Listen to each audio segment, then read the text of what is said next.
본문을 가지고 저는 이런 제목입니다. 내 이름은 라는 제목으로 함께 말씀을 나눠보도록 하겠습니다. 여러분, 우리가 캐나다에 처음 와서 가장 먼저 배운 기술이 무엇입니까? 영어입니까? 아니죠. 우리가 가장 먼저 배운 건 눈치와 계산이에요. 마트 가서 물건 하나 살 때에도 처음에는 이게 텍스 포함하면 얼마지? 식당에 가서 식사를 하면서도 팁을 10% 줘야 되나? 12% 줘야 되나? 20% 줘야 되나? 아마 머릿속으로 계산을 막 돌려요. 사람을 대할 때에도 우리는 계산을 하죠. 저희가 처음 와서 이제 그 관공서에 전화를 해야 되는데, CRA에 전화를 해야 되는데, 둘 다 막 영어도 안 되고 들리지도 않으니까 정말 조금 과장해서 한 100번은 전화한 것 같아요. 전화를 돌렸어요. 근데 그 사람이 무슨 말 하는지 알 수도 없고, 너무 오랫동안 기다려야 되니까 화가 나잖아요.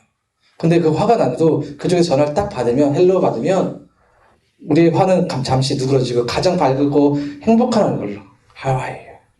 How's going? 이렇게 얘기하죠. How are you today? 왜요? 조금이라도 친절하면 내일이 잘 처리될까? 이런 기대 심리감일 겁니다. 여러분, 이게 뭘까요? 바로 이민자의 생존 근육입니다. 한국에서는 우리가 이렇게까지 계산하며 살지 않거든요. 말이 통했고 눈치 안 봐도 됐고 어느 정도 대접받으며 살았습니다. 그런데 여기 오니까 상황이 달라졌던 거예요. 어느 순간 우리는 항상 을자리에 있습니다.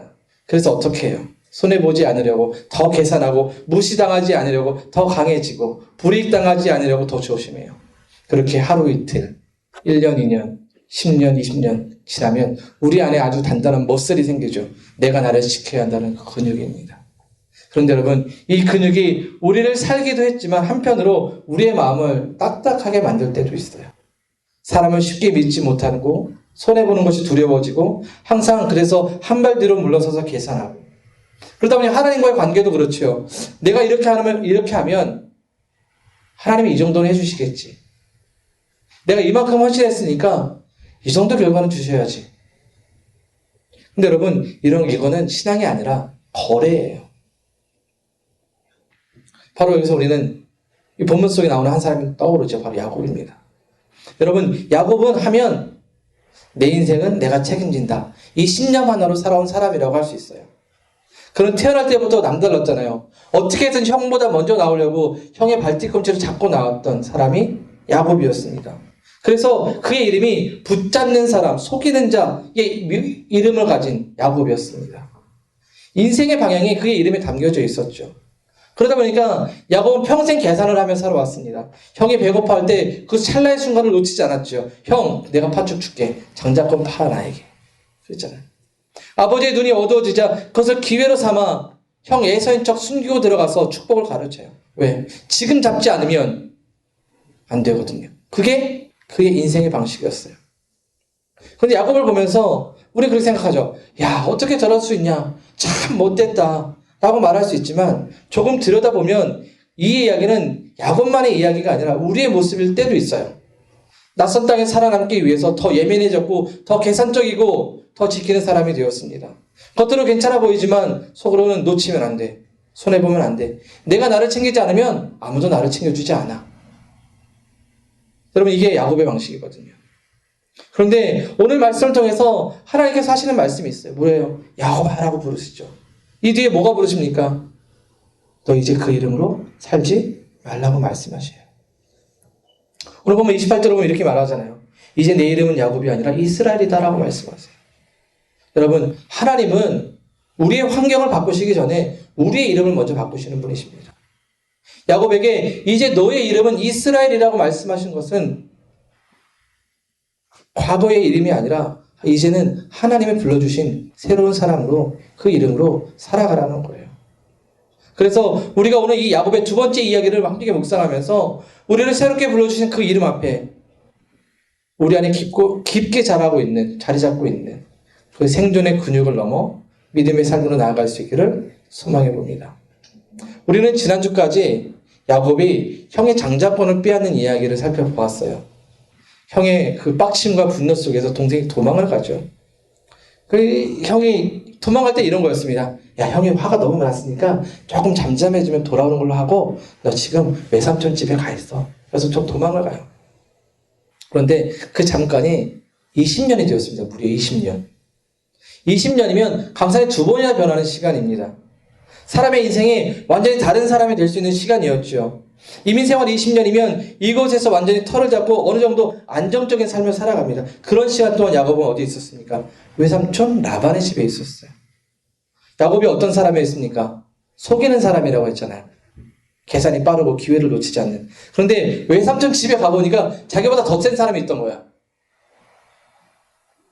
여러분, 야곱의 이야기에서 몇 가지 장면들이 생각나는데 결혼한 장면의 이야기가 있습니다.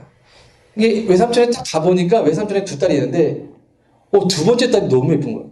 마음에 한 번에 뺏겼어요. 외삼촌에서 가서 얘기해줘. 삼촌, 내가 당신을 위해서 열심히 일할 테니까 2번째 딸을 저에게 주세요. 삼촌은 딜을 했어요. 오케이, 딜. 그럼 7년 동안 열심히 해. 이 라헬을 얻기 위해서 야곱이 7년 동안 정말 열심히 일을 합니다. 근데 성경은 이렇게 표현해요. 이 시간을 7년이 며칠같이 여겼다고 얘기해요. 그만큼 라헬을 사랑했던 것 같아요. 자, 7년이 지났어요. 막상 결혼하고 첫날 밤이 지나고 나서 보니까 옆에 딱 누워있는 사람이 라헬이 아니었던 거예요. 레아였던 거예요.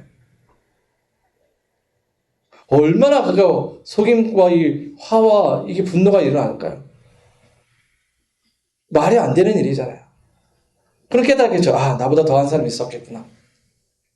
그래서 그는 라헬을 얻기 위해서 또다시 7년 동안 모습처럼 일을 해야 했습니다. 근데 그뿐이 아니죠. 이제 2명의 아내가 생기고 2명의 첩이 생기고 이제 그 안에서 자녀들이 생기니까 야곱에게 필요한 게 뭐예요? 이제 먹고 살아갈 돈이 필요한 거잖아요. 삼촌에 가서 품삯을 요구해요. 지금 말하면 페이죠. 그런데 라반이 어떻게 합니까? 야곱의 품삯을 10번이나 바꿔요. 그러니 야곱이 받아야 할 돈들을 제대로 못 받은 거죠. 이건 착취입니다. 야곱은 매일같이 삼촌에게 속고 당하고 그리고 버텨야 했습니다. 무려 20년 동안. 20년 동안 야곱은 살아남는 법을 배웠겠죠. 그래서 더 계산적이게 되었고 더 의심하고 더 방어적인 모습을 갖게 되었습니다. 누구를 쉽게 믿지 못해요. 항상 최악의 상황을 대비하고 마음속으로 늘 도망갈 준비를 해요. 여러분, 이게 뭐겠습니까? 이건 방어 기제인 거죠. 사람을 얘기하면. 야곱은 20년 동안 속는 인생이었습니다. 삼촌에게 속았습니다. 그럼에도 그에게는 많은 가축이 생겼고 재산도 있었습니다. 가정도 이루었고 자녀들도 많아졌어요. 겉으로 보면, 숫자적으로 보면 성공한 인생이죠. 그런데 그의 인생을 깊이 들여다보면 20년 동안 단 하루도 평안을 누리고 발을 뻗고 잔 날이 없었을 것 같아요. 왜냐하면 매일 속에는 삼촌이 옆에 있고 형 에서가 언제 복수할지 모르기 때문이죠. 늘 긴장된 삶의 연속이었던 거죠. 근데 이런 모습이 그리 낯설지 않습니다. 왜 우리에게도 있거든요. 처음에 이곳에 왔을 때 이렇게 버티며 오래 살아갈 줄은 몰랐습니다. 이 과정에서 마음이 굳어졌고 손해보지 않으려고, 무시당하지 않으려고 조심하고 또 조심하고 긴장감에 살았죠. 물론 이 시간 속에서 안정된 직장과 비즈니스를 하실 수도 있고요. 자녀들 잘 성장해서 대학도 가고요. 누군가 보기에는 그래도 괜찮게 사네 라고 말해줄 수도 있겠죠. 그런데 우리 속은 어때요? 아직도 과거의 상처와 그런 사건들이 남아있어요. 그 흔적이 되어 있습니다. 그리고 이준 달았던 그것이 어느 순간 되면 막 다시 올라오면서 우리를 붙잡아요. 여러분, 이건 우리 안에 쌓인 상처와 불신들이거든요. 그런데 이 모습을 모두 성경은 야곱이라고 이야기하고 있는 거죠. 여러분, 야곱은 단순히 이름이 아니에요. 야곱은 상처로 만들어진 정체성입니다. 그래서 그는 부자가 되었지만 자유하지 못했고요. 많이 가졌지만 평안하지 않았어요. 항상 누군가를 속이거나 아니면 누군가로부터 도망을 치는 그런 속임당하는 인생이었죠. 그런 야곱을 오늘 본문에서 만나주신 거예요, 하나님께서. 하나님은 야곱을 부르시면서 그의 겉모습이 아니라 그 안에 굳어진 모습, 속이는 모습을 보셨던 거예요. 그리고 이제 말씀하시죠. 이제 그걸로 살지 말아라. 더 이상 그 모습은 살아서 안 된다고 말씀하신 거예요. 제가 예전에 이제 공항을 왔다 갔다 하는 라이드 일을 좀 했었는데, 한 번은 여기 1970년대 후반에 이민 오신 노부부를 모시게 된 적이 있어요. 70년대 후반이면 얘기를 들어보니까 완전 옛날 한옛날의 이야기더라고요. 밴쿠버 공항이 정말 그냥 허름한 나무집 같은 걸로 되어 있던 그런 때더라고요. 그때 이 밴쿠버도 시골 중에 시골이었겠죠. 이곳에서 이제 스몰 비즈니스를 하셨는데 손님들이 컴플레인하면 이분이 화를부터 냈대요. 내가 영어를 못한다고 무시하냐? 너 같은 손님 없어도 우리 가게 잘 돌아가. 막 이랬다는 거죠. 네. 근데 사실 보니까 이분이 한국에서 굉장히 온유한 분이셨대요. 그런데 이 정착 초기 시절에 영어를 못한다고 캐나다의 아이들이 막 가게에서 물건을 훔치고 비웃었던 것이 상처가 되었던 거죠. 그래서 그 상처를 가리려고 도끼라는 갑옷을 입으신 겁니다. 물론 그 도끼가 갑옷이 되어서 지금 노년의 삶을 잘 만드셨겠죠. 그래서 그분은 교회를 다니면서도 이런데요. 목사님, 원래 저는 성격이 이래요. 이렇게 말씀하신대요. 이렇게 해야 이 바닥에서 안 잡혀 먹어요. 여러분, 이 모습이 야곱과 닮았죠. 20년 동안 쌓아온 생존 방식이 굳어져서 이분은 가둬버리는 거예요. 야곱도 그랬습니다. 이제 고향으로 돌아가는데 형 에서가 들려오는 소식은 400명의 군사를 준비해서 자신에게 온다는 거죠. 400명의 군사를 데려온다는 건 가만두지 않겠다는 거잖아요. 그러니까 야곱이 또 다시 계산을 해요.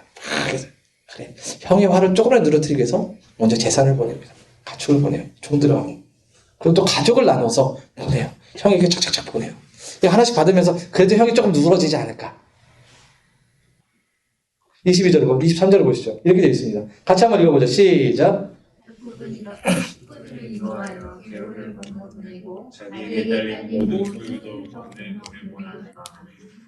이렇게 다 보냈어요. 야곱은 계산했던 거죠. 어떻게 하면 피해를 최소화할까? 어떻게 하면 형의 분노를 조금이라도 누그러뜨릴까? 저 같아도 야곱이 돌아온다면 그냥 두지 않을 것 같아요. 칼을 막 갈고 있었을 것 같아요. 야곱의 20년 생활 속에서 터득한 속임과 계산, 이 탁월한 방식으로 나름 계산했겠죠. 그런데 여러분, 하나님은 야곱과 달랐습니다. 하나님은 야곱의 재산이나 수단을 보시는 것이 아니라 야곱 자체를 보고 싶으셨거든요. 그러니까 다른 거죠. 야곱이 결국 이제 모든 것을 다 이제 보내고 그가 강 한가에 남아있어요. 건너편에. 성경은 이렇게 기록하죠. 뒤에 홀로 남았다라고요. 이 장면을 보십시오. 칠흑 같은 어두운 밤, 야복 강가에 모든 것을 보냈어요. 그럼에도 불안하고 뭔가 해결되지 않은, 이제 그에게 아무것도 남지 않았습니다. 아무리 계산해도 극적 반전이 보일 것 같지가 않아요. 더 이상 형에게 잘 보일 재산도 가족도 그가 속일 수 있는 속임수도 없습니다. 그때 하나님께서 야곱을 찾아오세요. 여기서 하나님의 일하심이 시작되는 거죠. 사람들은 무언가를 붙잡고 무언가 가지고 하나님께 나아가요. 경력을 가지고 돈을 가지고 경험을 가지고 사람을 가지고. 그런데 하나님은 그거 다 내려놓고 오라고 말씀하시는 거죠. 야곱은 지금 인생의 막다른 골목에 서 있습니다. 더 이상 계산할 수도 없고 도망갈 수도 없어. 속일 수도 없는 그 자리이죠. 그때 어떤 사람이 나타났어요. 24절입니다. 노란 글자만 읽어보죠. 시작. 어떤 이가 나타나 야곱을 붙잡고 동이 틀 때까지 씨름을 하였다. 갑자기 나타난 의문의 사람과 씨름을 했어요. 여러분, 이 씨름은 단순한 씨름이 아니죠. 야곱의 인생 전체와 하나님 사이의 충돌입니다. 저는 이 장면을 하나님이 야곱을 이기려고 하는 싸움이 아니라 야곱이 하나님께 항복하도록 만드는 싸움이라고 저는 봐요. 사실 야곱은 평생 싸운 사람들이잖아요. 사람이잖아요. 형 에서와 싸웠고 아버지를 속였고 삼촌과도 싸웠고 그리고 환경과 인생과 싸움을 살았습니다. 이 과정에서 그는 자신의 계산으로 얻을 것을 얻으면서 살았어요. 그런데 그의 인생의 마지막 고비에서 또 다른 상대가 생겼죠. 하나님입니다. 하나님과 붙었어요. 나는 죽을 듯이 사듯이 매달렸습니다. 그러자 어떻게 하세요? 25절을 보면 그는 도저히 야곱을 이길 수 없다는 것을 알고서 야곱의 엉덩이 뼈를 쳤다. 야곱은 그와 씨름하다 엉덩이 뼈를 다쳤다고 되어 있어요. 하나님이 야곱의 엉덩이 뼈를 치셨습니다. 엉덩이 뼈는 몸을 바르게 서게 하고 중심을 잡게 하잖아요. 이렇게. 근데 거기가 부러졌다는 것은 뭐예요? 이제 내 힘으로 설 수 없다. 내 힘으로 너는 살 수 없다. 그런 거예요. 엉덩이 뼈가 부러지니 어때요? 주저앉잖아요. 그런데도 그때 야곱은 상대를 붙잡고 있습니다. 26절이에요. 같이 읽어봅니다. 시작. 그가 날이 새려고 하니 놓아달라고 하였지만 야곱은 자기에게 축복해주지 않으면 보내지 않겠다고 때를 썼다. 여러분, 우리는 이 고백에 주의를 기울여야 합니다. 이 고백은 하나님 저에게 돈을 더 주세요. 하나님 이 상황 좀 해결해 주세요. 이게 아니에요. 야곱의 이 고백은 완전히 다른 고백이에요. 하나님 저는 이제 끝났습니다. 내 수단도 끝났고 내 계산도 끝났고 내 20년의 인생의 노하우도 끝났습니다. 이제 나를 살릴 수 있는 것은 오직 당신뿐입니다. 하나님뿐입니다. 하나님께 항복 선언하는 것이죠. 여러분, 이런 게 믿음이에요. 내가 아닌 하나님께 있음을 인정하는 것. 나는 할 수 없지만 하나님은 하실 수 있다는 것을 확신하는 것. 그것이 믿음이에요. 이 믿음이 이제 야곱에게서 생겨난 거지요.